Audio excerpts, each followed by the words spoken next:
Good evening. My name is Ryan Dumont, and I am a Kevin B. Harrington Student Ambassador. On behalf of the faculty, staff, and students at the New Hampshire Institute of Politics at St. Anselm College, I'd like to welcome you and thank you for joining us for this evening's event.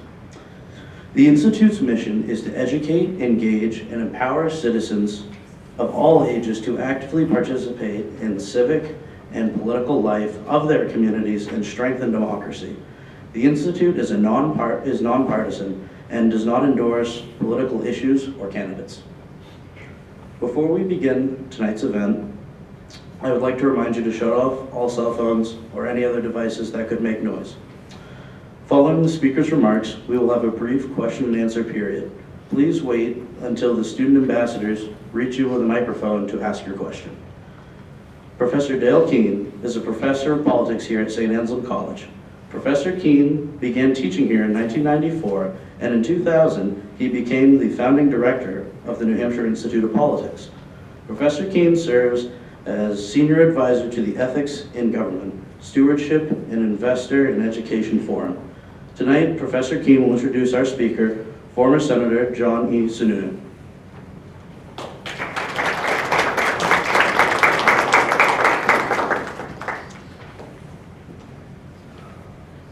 I'm delighted to introduce our speaker tonight. As the news came forward the last few weeks about the controversy about the iPhone and security and all those kind of issues, we had some conversations here at the Institute, and as we thought about a speaker to address the issues, Senator Sununu's name came up time and time again. I first got to know Senator Sununu when he was elected to Congress, and several of my students, your fellow students, used to work down in the office. It is the case that you can sit here in this auditorium and find a job in DC and make your way up. And so I got to know John while he was serving in the House. September 11th came. Our nation hasn't been the same since. And shortly after September 11th, the nation was debating how do we deal with security. And the Patriot Act was something that came through. John then was elected to the U.S. Senate, and there came a time for the reauthorization of the Patriot Act while George Bush was president. John being a Republican, President Bush being a Republican, it was probably thought by many that the Republicans would support the Bush administration for that reauthorization no matter what. But I remember getting a phone call from one of the former students who was sitting here one day letting me know that the administration wasn't necessarily getting the support that they wanted in the Senate, and that Senator Sununu had a few things to say about the Patriot Act and what needed to be done before it was reauthorized. And there was push, and there was shove, and there was push, and there was shove, and there was push, and push, and push, and push. And I will leave it for another day to talk about the ways in which human beings can push each other behind the scenes. But let it suffice to be said that Senator Sununu didn't let the hold go of the bill until he was satisfied that the changes were something that were important. Now I suppose we could debate the merits of the Patriot Act, we could debate the merits of the reauthorization, but time moves forward. And the reality is we're at another moment in which technology is advancing, and we have to think about all the questions related to personal liberty, technology, the present and the future. Senator Sununu got a master's in engineering from MIT, an MBA from Harvard.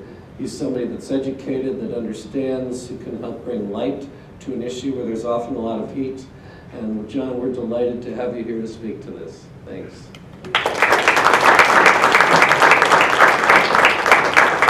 Thank you very much. Thank you, Dale. It's a great pleasure to be here, and you're very kind and thoughtful for that introduction. Listening to him, it talked about the Patriot Act, only emphasizes for us all that the issues we were talking about then, privacy and security, eavesdropping, legislative powers, law enforcement powers, are as important today as they were then. That's why we're here. We're going to talk about this iPhone controversy and what it means for law enforcement, what it means for privacy concerns, what it means for society. And I certainly knew, many people knew, at the time that we were doing the Patriot Act reauthorization, that these were weighty and important issues that weren't going to go away. And lo and behold, they're as important and more important today than ever before. As you could tell by Dale's introduction, I'm not a lawyer. So let's be very clear about that. I think that's a good thing, not a bad thing. As my friend, the late great Sonny Bono proved, you don't have to be a lawyer to be a really great member of the Judiciary Committee. You need to know the Constitution, you need to have some common sense.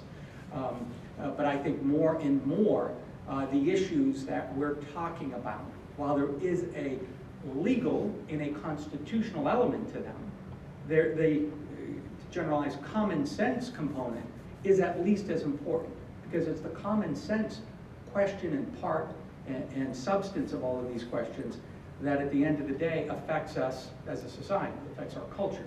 And as I'll speak to, I think that's one of the most important things in all of this. These are complex issues. I think that goes without saying, but it's worth reminding ourselves. And if we just think about the range of topics that the current iPhone case controversy dredges up, as you read the stories, that point becomes clear. You have national security letters, lone wolf provisions, roving wiretaps, warrantless wiretaps, probable cause, FISA courts, metadata, Section 215, part of that Patriot Act, encryption, the iPhone itself, and this great law we have from 1789 called the All Writs Act that's been in any article you read about the iPhone. If after running through this list and thinking about all these issues, if you're not confused, then you've been studying this stuff for 2 or 3 decades. But for most Americans, they see these laws, these rules, these issues, and they all seem to blend together. And I'll tell you, I think one of the reasons that it's confusing and that it all blends together is because there are actually groups out there that want that to be the case. Take law enforcement, for example. Now, it's not nefarious on their part, but they want tools. They want tools that they can use to keep you safe. So, the more uncomfortable we are, the more uncertain we are, the more likely we are to support those tools and let them use them and not question them. So, in a way, they have an incentive to push all these things together, as confusing as that might be. The media, sure, they don't care if you just mush it all together, put all these issues together. It makes for more drama. I mean, that's, the media wants a story, they want drama, they want right versus left, they want liberty versus security, and the more dramatic the better. So pile all of these issues into one huge bag, and it's more dramatic that way. And finally, legislators, politicians. They don't necessarily want to push everything together, but they do want to simplify things. They want to boil it down to a slogan or something rhetoric that they can talk about at a town hall meeting without confusing people.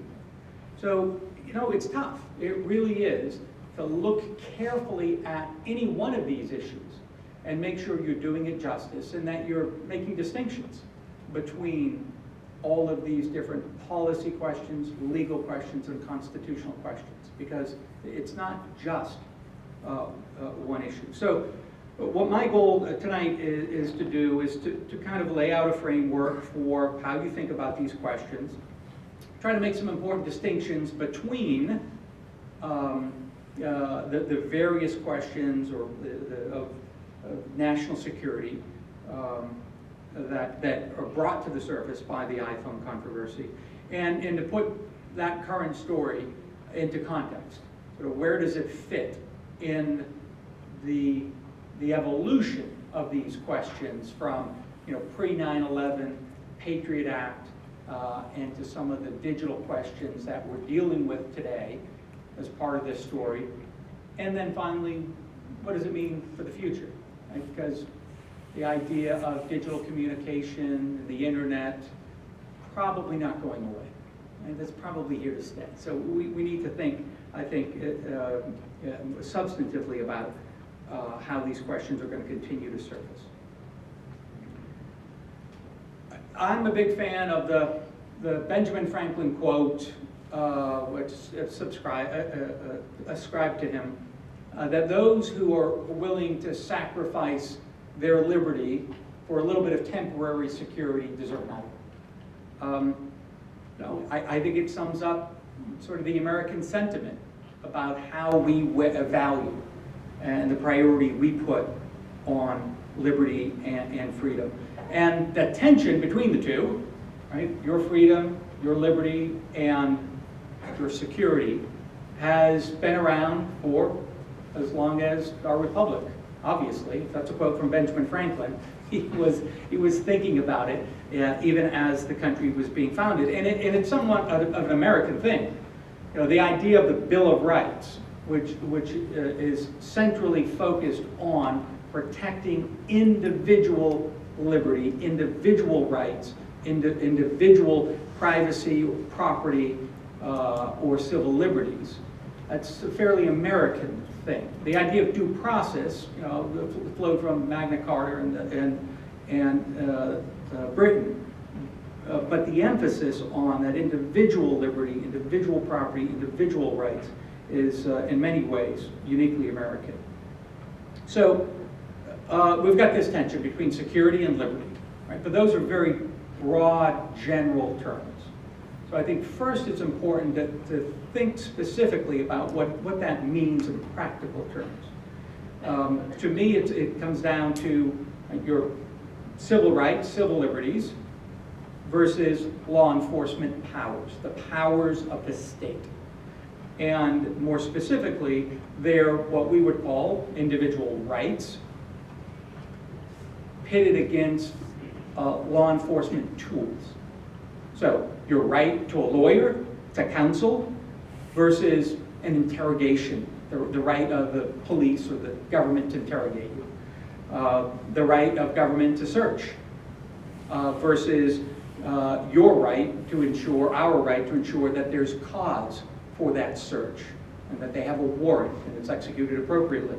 The need for evidence versus our property right. The need for surveillance in law enforcement cases against our right to privacy. And as we'll see later on, the legislative power of this All Writs Act, written in 1789, versus the rights of free speech. So there are rights and then very specific law enforcement tools. And if I just step back to that Patriot Act debate that Dale was referring to, for the most part, it wasn't a debate over or an argument that law enforcement or our government shouldn't have certain powers to go after terrorists.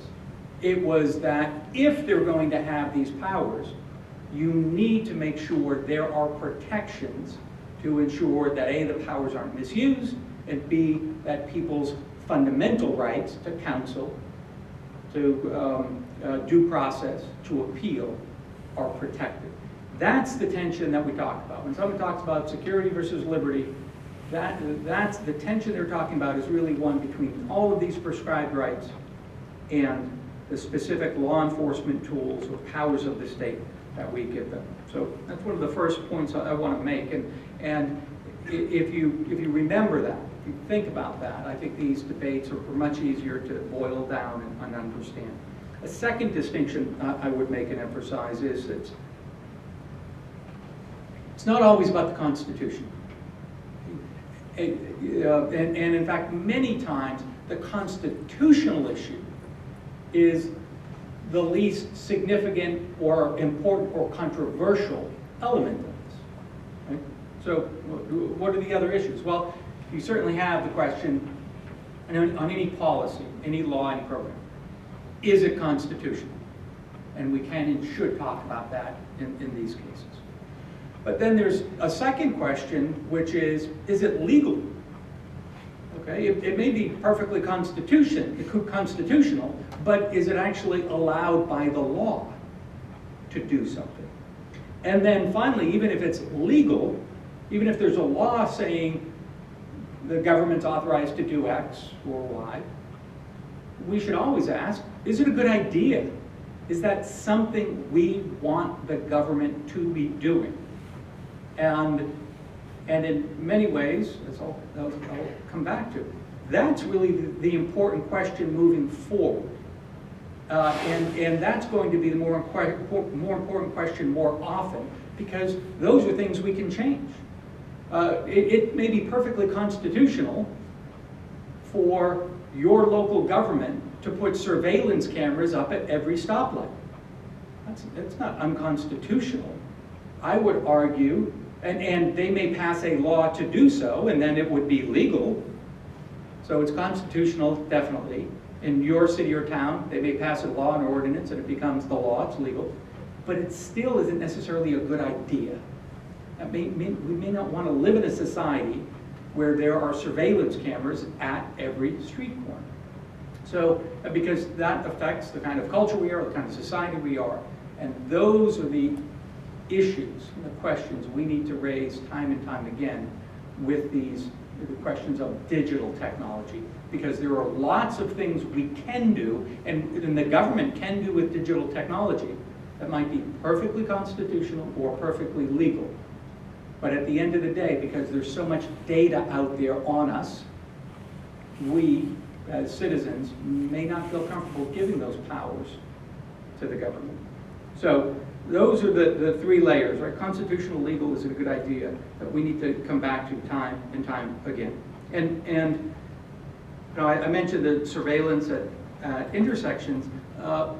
Richard Clarke, who was a national security advisor for 2 presidents, you know, he uses the extreme example of we could have everyone wear ankle bracelets and we would be a very, very safe society, monitoring where everyone is at all times. But that's not the world we want to live in. Of course, at the other end of the spectrum is lawlessness. So we have to find the right balance. More recently, in the political context, presidential debate, we have a national candidate talking about monitoring Muslim neighborhoods, simply because there are a lot of Muslim people that live there.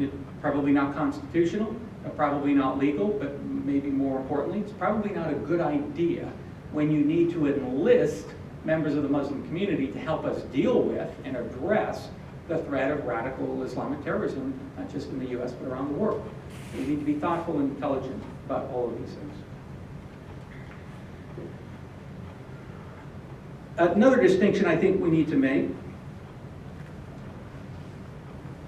is, you know, when we hear about all of these things, national security letters, roving wiretaps, warrantless wiretaps, you know, encryption.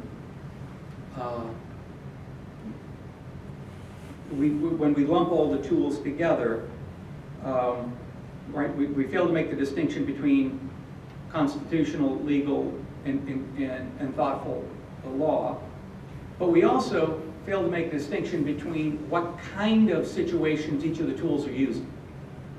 So first, you can have domestic criminal investigations, right?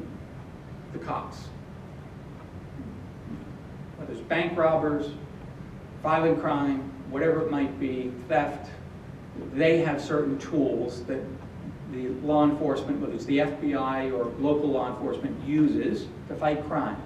Getting a search warrant, getting a subpoena, getting access to business records, interrogation, all of those things.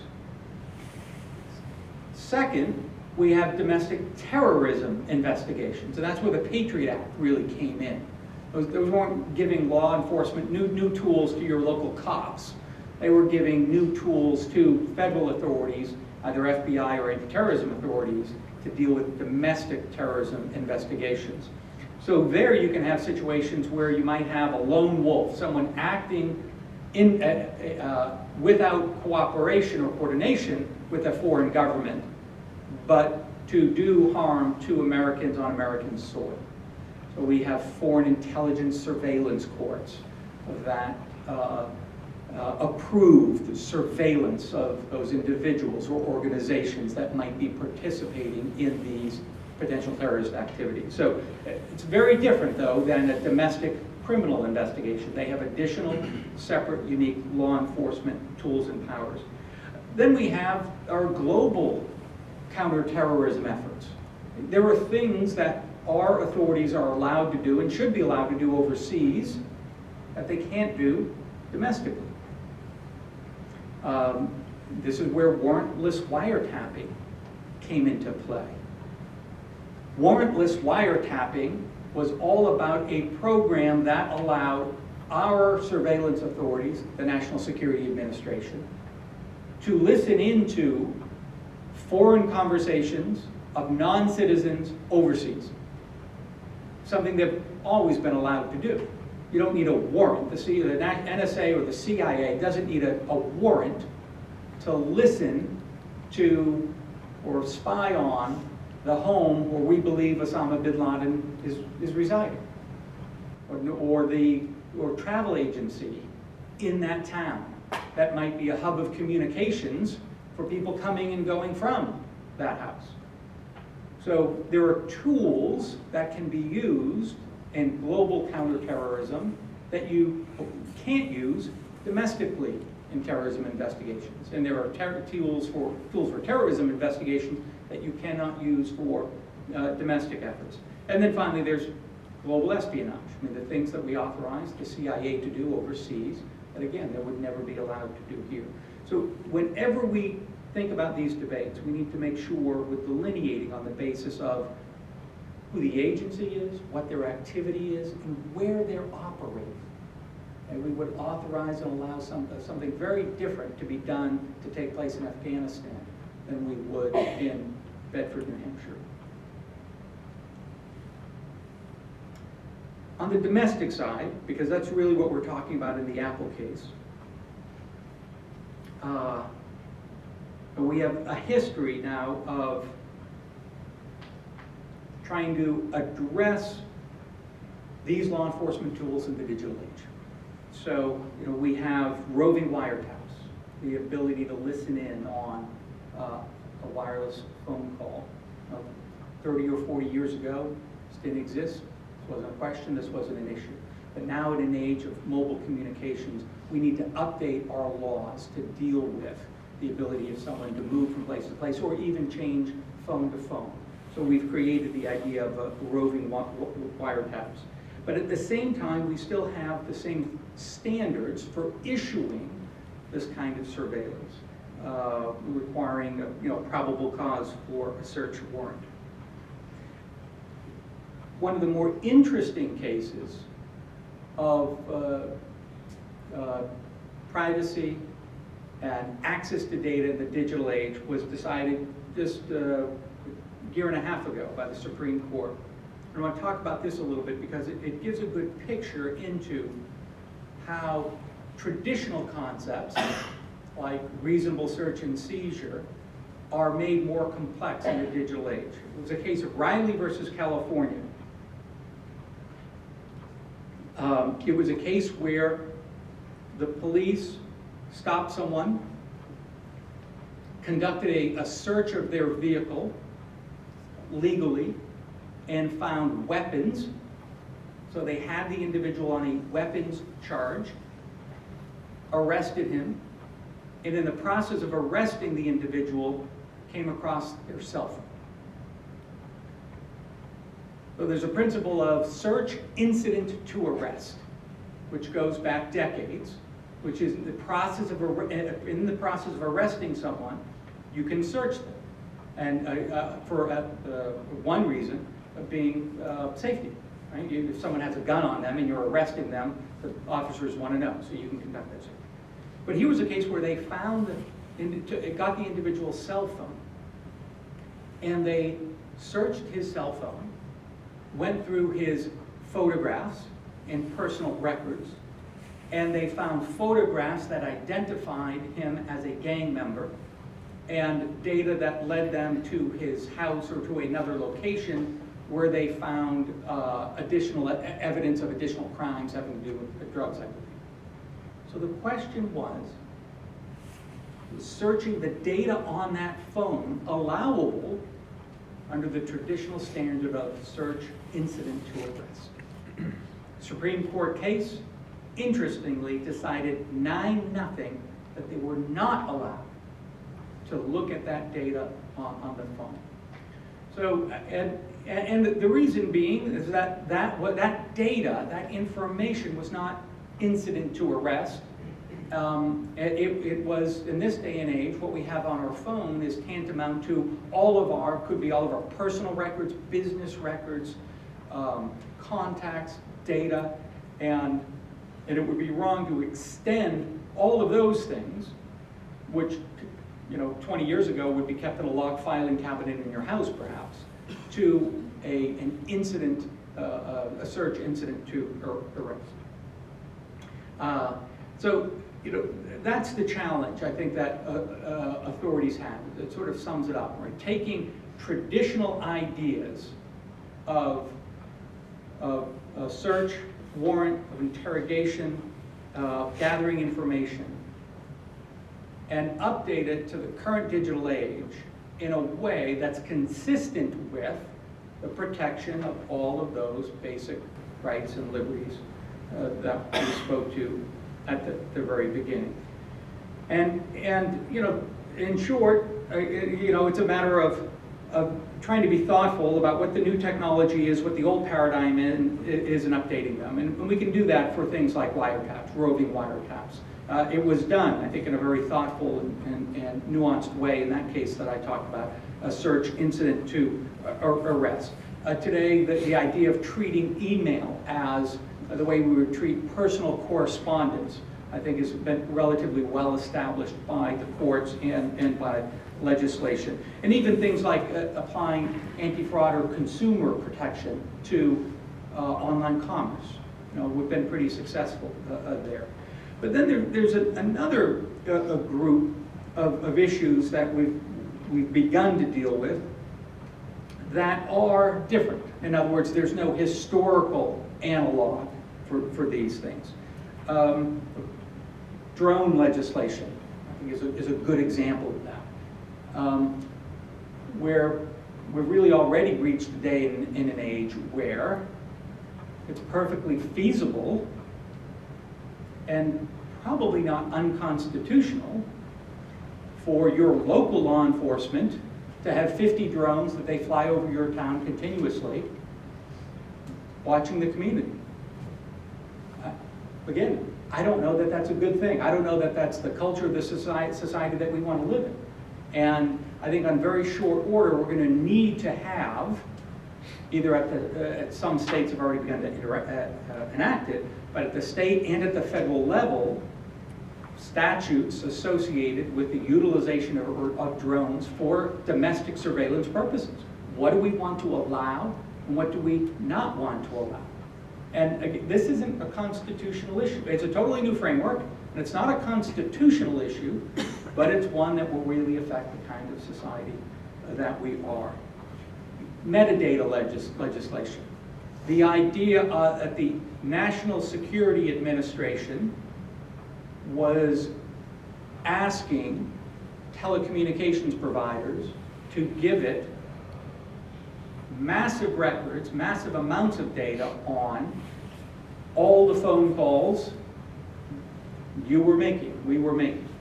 Not the content, but what the call was, to whose number, when it took place, and for how long. And by massing that together, the NSA was able to analyze it and look for certain patterns in the call traffic to try to identify people who were communicating with known or suspected terrorist organizations. This is, again, this is an example of something that wasn't really an historic analog for this, because the digital storage of the data, the ability to analyze it in real time or analyze it at very high speeds, and the ability to pick out complex patterns are all relatively newly developed. And this, you remember the debate that took place about 1.5, 2 years ago, and today the program's been eliminated. The NSA is no longer allowed to hold that information. It's held by the providers themselves for a limited amount of time, and the counterterrorism agencies can come to the private sector and say, we want to query the data about this pattern or this number or this series of interactions. Again, not because the former was unconstitutional, but just because the decision was made that in the modern world, digital world, this is the way we as a society want to handle it to make sure that there aren't violations of our rights or civil liberties or the things that we think our society should stand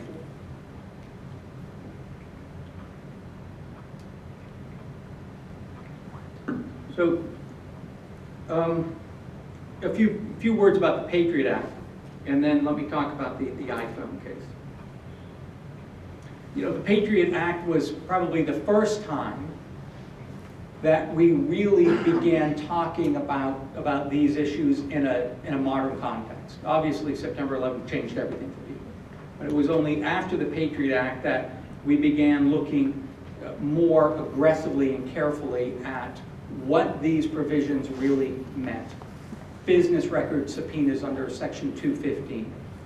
What do they really have access to? What do they need access to? National security letters, which allow gathering of information. Should they be allowed to apply to libraries? And do we really consider a library the same kind of an information gatherer or resource as an internet provider? I talked about roving wiretaps. And in every one of these cases, the debate really wasn't about the objectives, fighting terrorism. It was about how do we make sure that there are standards of protection for civil liberties. Another thing that we ran into in the Patriot Act that's very applicable to the Apple case is, in almost every case, the pushback we received from law enforcement was, yes, we know these are significant powers, but we're not going to abuse them. It's not our intent to abuse them. Which is funny for two reasons. One, because it turns out they did. I mean, they issued thousands upon thousands of national security letters. And they did so without going to a court, which was the biggest problem that we identified. They allowed any lower level administrator within the FBI to issue these national security letter requests for data. And so they would issue them willy-nilly. There's no better way to describe it. And today, 2011, and then 2015, they revised this provision to set the standard for issuing them much higher. They now have to be issued by an officer of the court, a judge, in effect. So one, you know, the concerns we had about abuse were very real, but two, they used that argument that, you know, trust us, in effect. And what frustrated me then, and it does now in the Apple case, is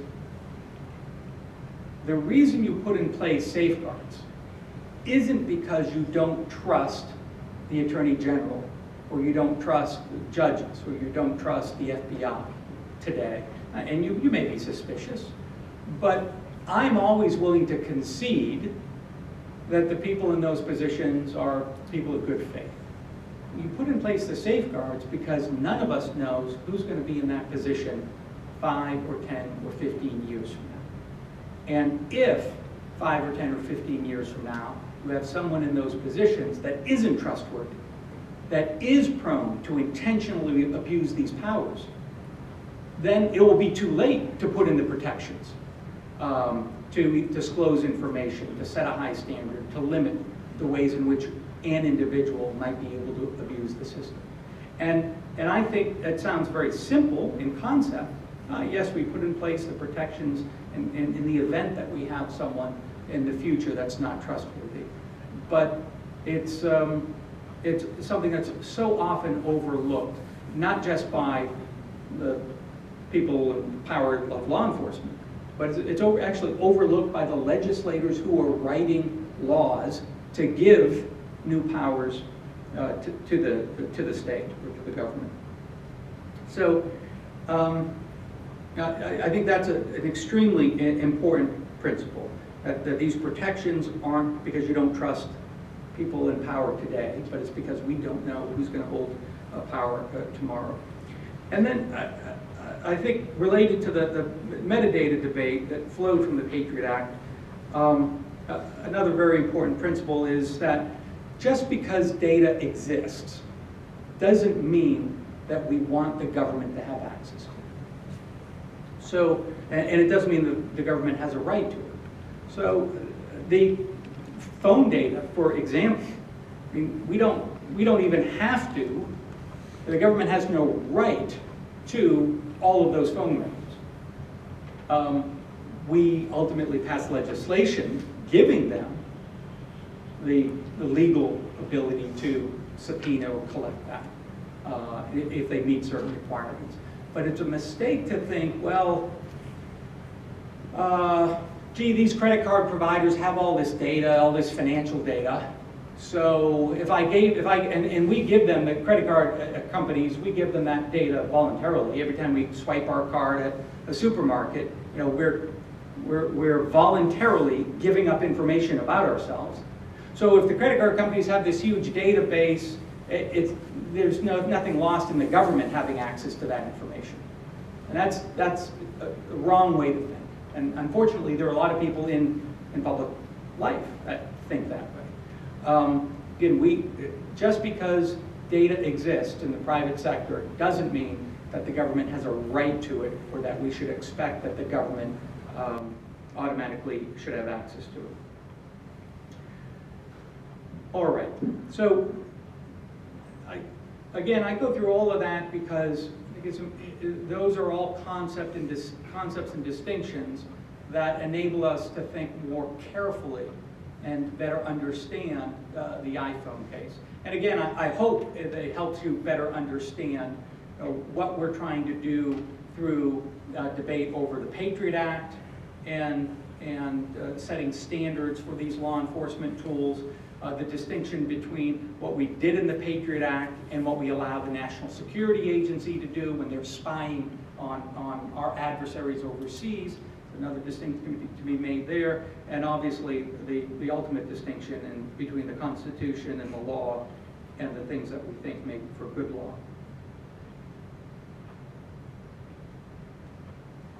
I assume if you're all here, you know a little bit about the iPhone case, but let me touch on the basics and then tell you what I think it really boils down to. The phone is owned not by Syed Farouk, who's the terrorist who, along with his wife, committed the crimes and the murders in San Bernardino. It's actually owned by the county. So the county owns it, the phone. They issued it to Farouk. Obviously, the FBI confiscated it as part of their investigation. The FBI successfully got access to all of the data that had been backed up into the cloud by Farouk. But what they wanted to get access to was anything that was more recent that still resided on the telephone. And in order to get access to the cloud, they had manipulated the phone and the password in a number of ways, helped them to get access to the data on the cloud, but ultimately made it much more difficult for them to get access to any data that was still on the phone. And I mean, I'm not a technical expert. I would probably get a lot of the details wrong. But one of the things that's interesting about the case, or that makes it so challenging, is the way that your passcode, Farouk's passcode, works on the phone. The iPhones have what's called 256-bit encryption built into it. So all the data is encrypted at that level. Although the way it works is if you enter in a 4-digit code, if you have a passcode on your phone and it's 4 digits, it actually enhances, it mixes in the passcode with the 256-bit encryption to create something more like a 4,000-bit encryption, much more sophisticated, that's unique to you. So it takes those, and if you have a 5-digit or a 6-digit or a 7-digit passcode, I think I have a 7-digit passcode, it mixes those 7 digits in with the 256-bit encryption to make it incredibly difficult to crack. Now, there are computers that could crack these just using brute force, using every possible combination of passcode. But the way the Apple phone is set up, after a certain number of attempts, it will destroy the data. So the FBI turns to Apple for help. Even though, having already manipulated the phone, they had made their task even more difficult, and as a result, they had to ask Apple not just to open the phone, but they had to ask them to write specific software that would allow them to get access to the phone. And they wanted Apple to provide them with that software. Apple said no. FBI sued, and they sued using this All Writs Act, written in 1789. And in many ways, it's a very general piece of legislation that empowers courts to issue writs, commands, necessary to fulfill their duties. And often that can just be a request from a court to an individual to appear, to do this, to do that, to produce some evidence or some information. But in this case, they made the decision to use it to ask Apple to write software that would hack their own phone. And the way Apple has responded is instructive. And I'll get to their arguments in a minute, but to me, the broadest and most important question that comes out of this is, what can or should the government be able to compel a business to do in order to help law enforcement? Now, I think it's fair to say, we would all agree, if you have a warrant or even a subpoena for data, for a business record, who rented this Buick sedan on June 14th, from your agency, you provide that, readily provide that data. And in fact, Apple has provided data to law enforcement authorities on many, many occasions. But this is really about forcing someone to write software. I mean, they literally, and in fact, in their defense, their counter arguments, the government literally said, look, this would only take 6 of your employees about 2 weeks to do, which I found fascinating. But, and again, common sense to me says, well, okay, so if you say yes to that, then is it okay if they come in and to another business and say, well, this should only take 12 of your employees 25 weeks, or 50 of your employees 2 years? So I think it's a very, very important principle at stake, being able to compel a business to do something new and unique that wasn't previously part of their business. Again, an important distinction between you just allowing an action. Yes, you can come in and search my office, or providing data. Here's the information on who has rented that Buick before, and being compelled to actually undertake some very significant business activity. Very, very different thing. Where are Apple's concerns? Oh, come on, it's the government, it's America, this is law enforcement, we're fighting the bad guys. Why wouldn't you want to do this? One, Apple contends this would create, writing this software would create easy access for anyone in the future to use the same software to undermine the security of our platform. Two, and flowing from that, it damages our brand. It damages the value of our company if we do so.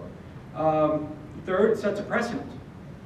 And again, this is not just for Apple, but this is one of the reasons that most all of the major Silicon Valley technology firms wrote in support of Apple's contention, because it sets a precedent for forcing other people in the industry to write code or take action or engage in some activity if the government requests or forces them to do so. and more specifically, to take activity that would undermine the security and the integrity of the products that they offer. I mean, you know, whether you're a hardware company or a software company or an apps company, you know, the security features of what you're providing is one of the most important elements of your product.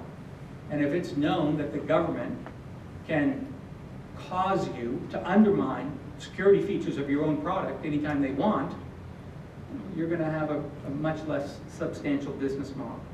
And then lastly, and I think probably most important to Apple or the tech community, this sets a precedent internationally. So if Apple concedes to a federal government, U.S. government request to create software that will allow any Apple phone to be hacked, then China or Russia can turn around and say, well, if you did that for the U.S. government, do it for us, or give us the key. Give us the key or you can't do business in our country. So there's a precedent that gets set here for what governments globally are allowed to do to business operators, to technology firms. And believe me, if we set the wrong precedent, countries like China or Russia are going to use that precedent in a way that we find absolutely untenable. So that was the basis for Apple's objection, you know, from a business standpoint, I guess, or you could even call it a common sense standpoint. Legally, of course, you have to make an argument. We don't like the precedent it sets is not a good, sound legal argument. And legally, they fell back on three concepts. One is, this is an unreasonable search and seizure. You are executing your warrant to get this data on this phone in an unreasonable way, and you should not be allowed to force us to break encryption. And this is certainly a cogent argument. It's already well established under an old regime called CALEA, a law enforcement surveillance wiretapping law that says that establishes that companies cannot be forced to break encryption of a system for which they don't have a key. Okay? And it also, and the established precedent is also that the government will not prohibit companies from establishing encryption systems or encryption systems that they cannot break. So one, Apple argues that forcing them to, quote, break encryption for which they really don't have a key is of unreasonable use of the search and seizure provisions. That's one. Second is that it's an undue burden. There is a provision in this All Writs Act that says, hey, if you know, you can issue a writ, you can issue an order, but it cannot put an excessive burden or an unreasonable burden on the recipient. And a good analogy here is you cannot force a locksmith to break into someone's house. There's precedent for that. And that this is tantamount to that, it's an undue burden. And then third, though, and I think most powerfully, and ultimately I think the one that caused the FBI to back off is, this is a violation of free speech. How would that be? You're asking someone, you're forcing someone to write computer code that doesn't exist today. Precedents have established computer code as a form of free speech. So the government would be effectively compelling speech in violation of some companies or an individual's First Amendment rights. And I think that's probably and will remain one of the most powerful arguments against the use of this statute, the All Writs statute, by the FBI. And I, as I'll point out, I don't think that the FBI is done trying to use it. At the end of the day, when I first heard about this case, you know, I saw it for a more traditional analog. I thought about a safe. You know, the Mosler Safe Company, which most of the people under the age of 45 here probably have never heard of, never will hear of, but Mosler was the biggest safe company, certainly that I knew of. You know, and if law enforcement had a safe and the safe was locked and they wanted to get into it, you could, in all likelihood, go to the Mosler Safe Company and say, this is serial number 25156, give us the combination to this safe. If that was information that they had it, they could provide it to you. But you couldn't necessarily go to the Mosler Safe Company and say, you must write us a manual that will tell us how to break into every Mosler safe that you've ever made. Because if you're the safe company, you would say, if I do that, I am jeopardizing my integrity as a company that produces safes that won't be broken into by any Tom, Dick, and Harry across the country. So that's where we are today. You know, the FBI says to that contention, well, that's not our intention. Our intention isn't to create a universal backdoor to crack every iPhone. But if the nature of the code that would have to be written effectively creates that, at least for this particular model, then it doesn't matter what their intent is. It's not our intent to create a backdoor. It's not our intent to misuse national security letters. It's not our intent to misuse roving wiretaps. Of course, it's not your intent to do any of these things, but that doesn't necessarily mean it's the right thing to do. So what happened? They got somebody else to open the phone, which I find very interesting. And if you follow the early stories here, I mean, many of the early analysis included experts who said, look, the FBI could, the NSA could break this phone. That's what they do. That's what they do. And in my mind, topic for another day, but it underscored for me that the channels of communication between the FBI and the National Security Administration probably aren't what they should be. Probably a little bit of professional jealousy or pride or what have you going on here. So one, I think they didn't want to go to the NSA to resolve their problem. Two, they obviously hadn't gone out to third parties, and when they did, they were able to solve their problem. But three, I do believe that the FBI wants to establish the precedent somehow that they can use the All Writs Act to compel businesses to do certain things to undermine their own encryption. And I think part of that reason is because there are people at the FBI that haven't come to grips with the idea that complex, effectively unbreakable encryption is here to stay. Now, I can understand why that makes some people in law enforcement uncomfortable, but it shouldn't necessarily be something that they react this viscerally to, because 75 years ago, we had unbeatable encryption. It was called, go stand over there in the woods and have your conversation, and nobody can hear you.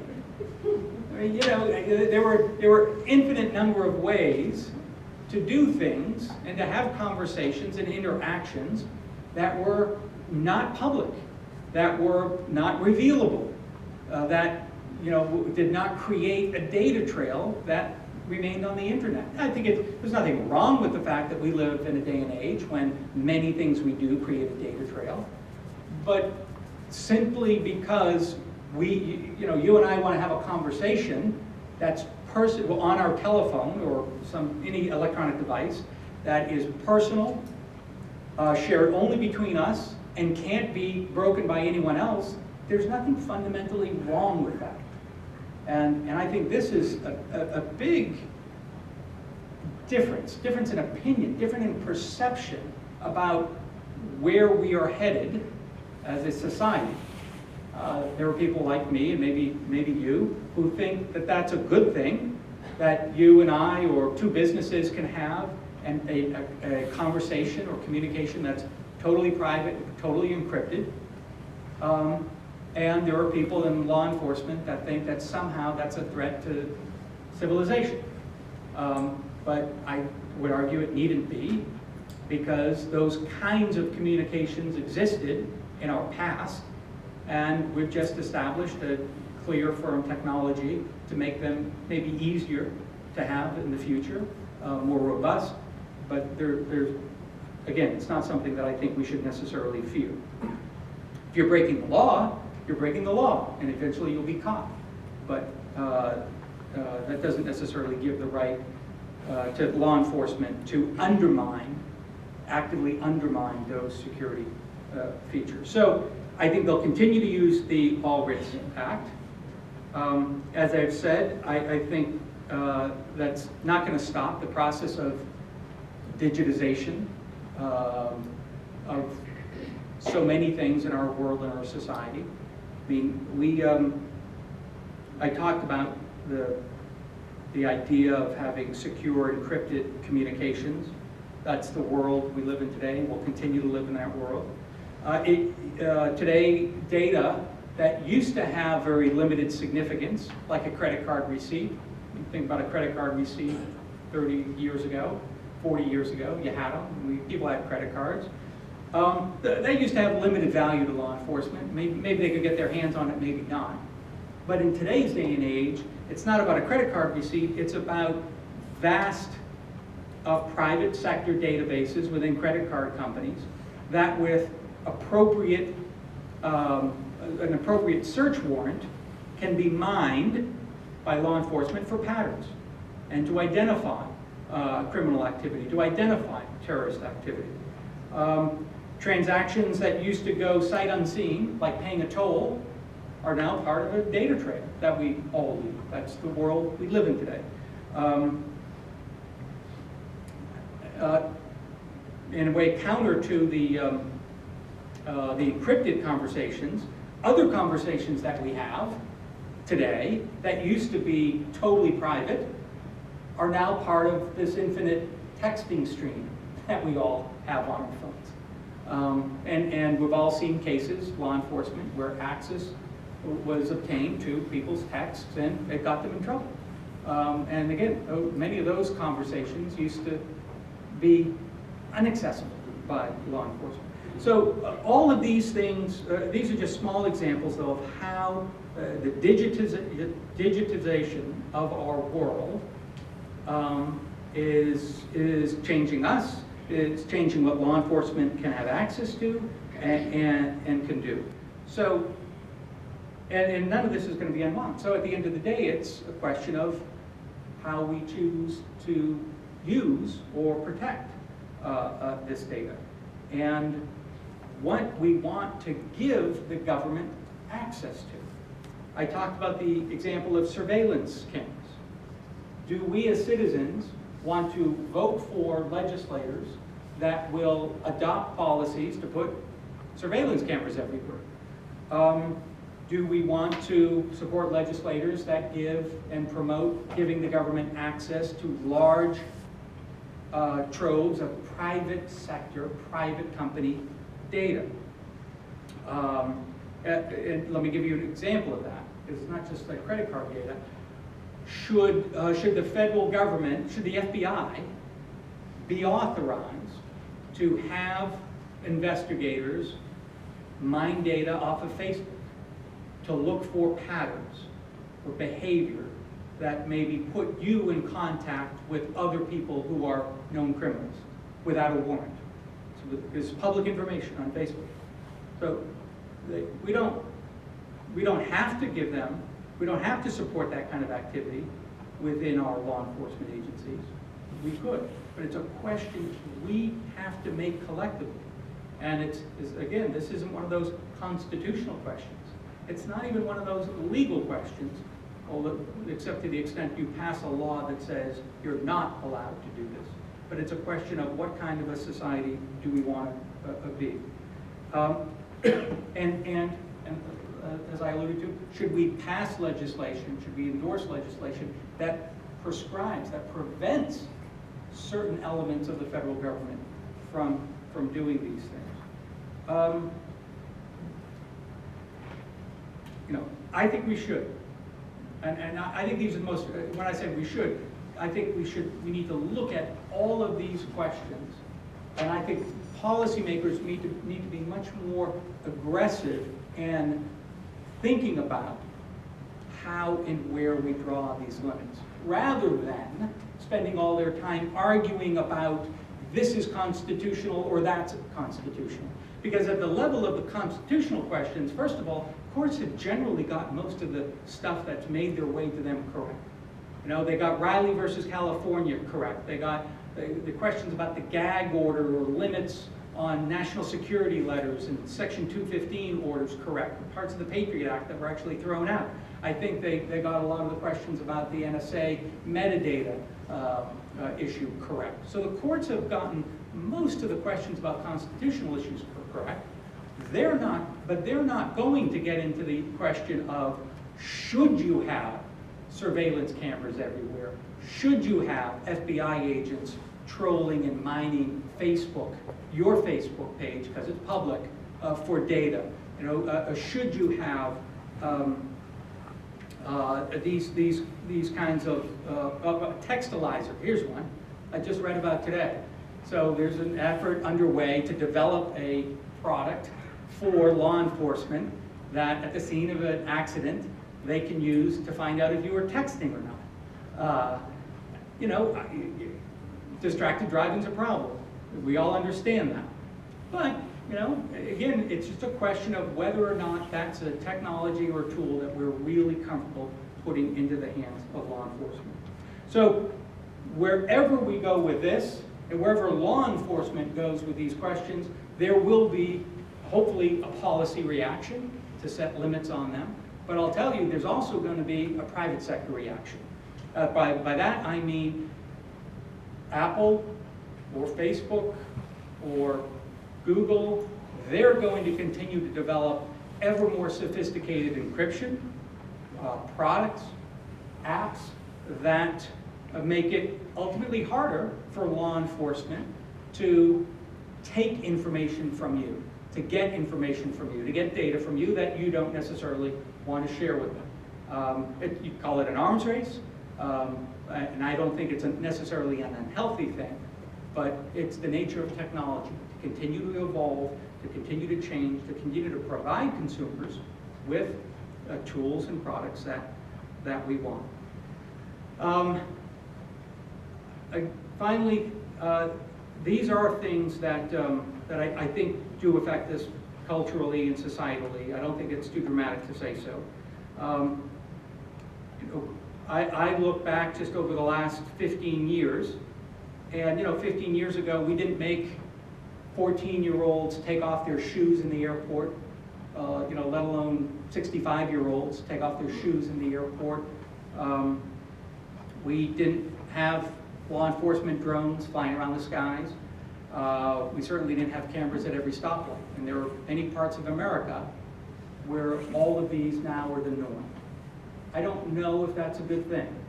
It changes us. It makes us a less trusting society. It doesn't come without a cost, a financial cost. Some of these things make us less engaged, I think, with our communities or with one another. And it is very, very easy just to become numb and complacent about it all, and to go to the airport and sort of moan about the fact that they're making the 14-year-old teenager take off their shoes in front of you, and it's slowing you down. And let's face it, it doesn't make us feel a lot safer. And ultimately, that's the objective of any tool we give to law enforcement. Does it really make us feel safer? And those are the questions we need to continue to ask as issues like this, like Apple, continue to dominate the news waves. Thank you very much.